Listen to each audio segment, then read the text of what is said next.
Now, Washington mornings on the Mall. At AM 630. WMAL. 807 WMAL. Happy Tuesday morning as we try to shake the rain here in D.C. Brian Neiman, Brian Wilson with you. Tucker Carlson of the Daily Caller joins us now. Good morning, Tucker.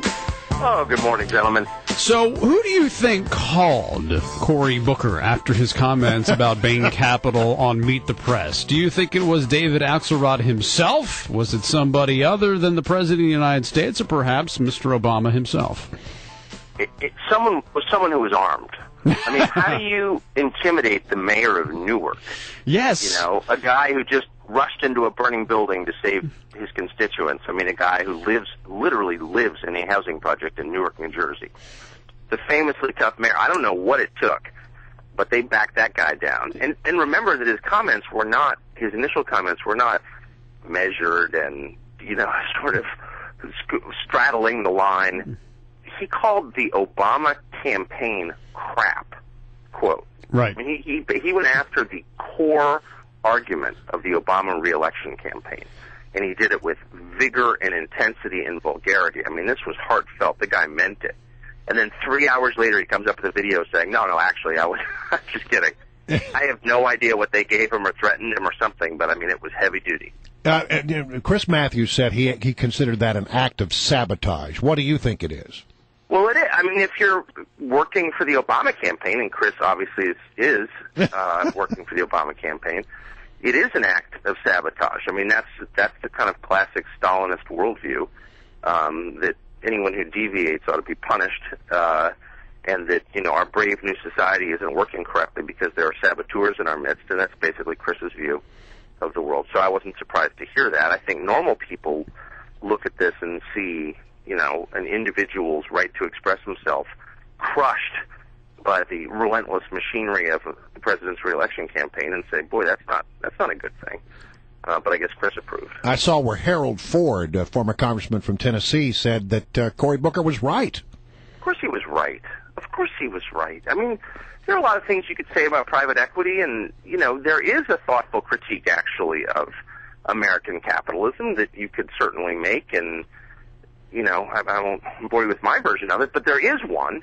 But that's not what the president's doing. It's just kind of classic, vulgar, dumb, broad brush, identity politics as applied to economics. They're rich, you're not, that's bad. It's their fault. Some small, unpopular minority is responsible for all of our problems. I mean, it's like the same kind of dumb scapegoating you see all demagogues do, and it's depressing. What do you think this does to Cory Booker? I mean, he's obviously getting a lot of heat from Democrats on this issue, and Democrats who have a lot of influence and a lot of money in their backing. But Cory Booker is considered by most people to be a very, very good mayor, well-liked, gets things done, and perhaps would be a guy, we talk about Republicans being able to get those Reagan Democrats, maybe Cory Booker could do the reverse and get some Republicans or, to go Democrat. Does this hurt his political career moving forward? Well, I mean, I think it would have been, look, let me just say, Cory Booker is what Barack Obama should have been. Right. He promised us he was. Sort of the next generation of black leadership that was actually engaged with the current world, not the world of 1955. I'm impressed by Cory Booker. Who knows what will happen in his political future, but I think he's got a big future. Everyone agrees. I think it would have been much better if he hadn't backed down. I think he would have been huge, and not just among Republicans.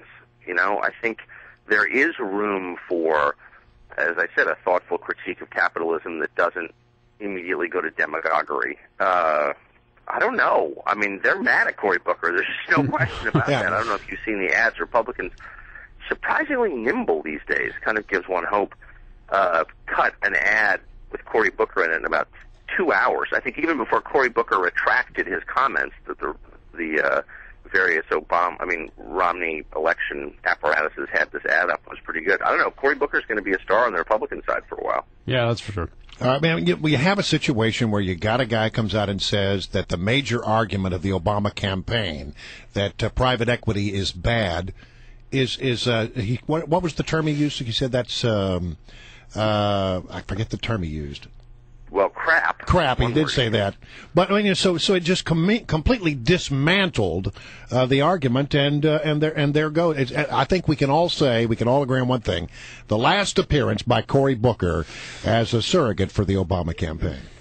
Well, I mean, it's interesting. Obama himself at a press conference yesterday was honest enough to admit that this is what his campaign's about.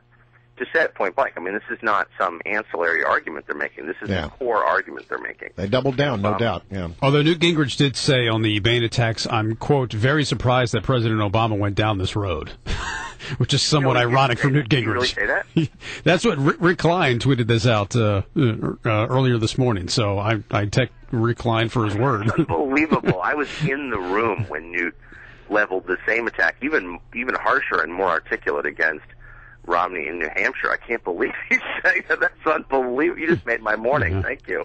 So where is the state of play on this campaign? Where does it stand right now? Because when you look at the polls, it's still nip and tuck. Some days you see Romney up a couple of points. Some days you see the president up a couple of points. Well, national head-to-head polls 6 months out are not predictive. Like, we know that. So the question, I think most people are looking at is, where do people think the country's going, and then what's the president's job performance approval like? And both of those numbers are really low. So that suggests to me that Romney's job is just not to really even become part of this campaign. If the conversation is about Obama, Obama loses. And if you're Team Romney, you want to keep the conversation there. You don't want to, spend a lot of time talking about your plans or, your vision for the future, your history with the Olympics. Great, that's fine. You're the other guy, okay? You're change. He's more of the same. And if they can just stay out of the way and don't step on their own narrative, I think that they'll win. So I know you're a D.C. resident. Your council, your tax dollars, they're in Vegas right now, drumming up economic business for D.C. So what percentage? Well, they are. And probably smoking old crack at the same time. I mean, there's never been a more out of control city. I've lived here since 1985. And I have a PhD in how screwed up the city is, and nothing shocks me. In the 80s, it was Barbados. Barry was always off the Bahamas, drum up business, and charging $50,000 in soap and bathrobes at the gift shop. It's like nothing ever changes. They also go abroad all the time. They go to Beijing and Macau, and I mean, the city's a joke. And if the federal government were here, and I despise the federal government, but this city is so badly run that the federal government is all that keeps us from becoming, Malawi. I mean, it's that bad. All right. Tucker Carlson, always good to have you on the program.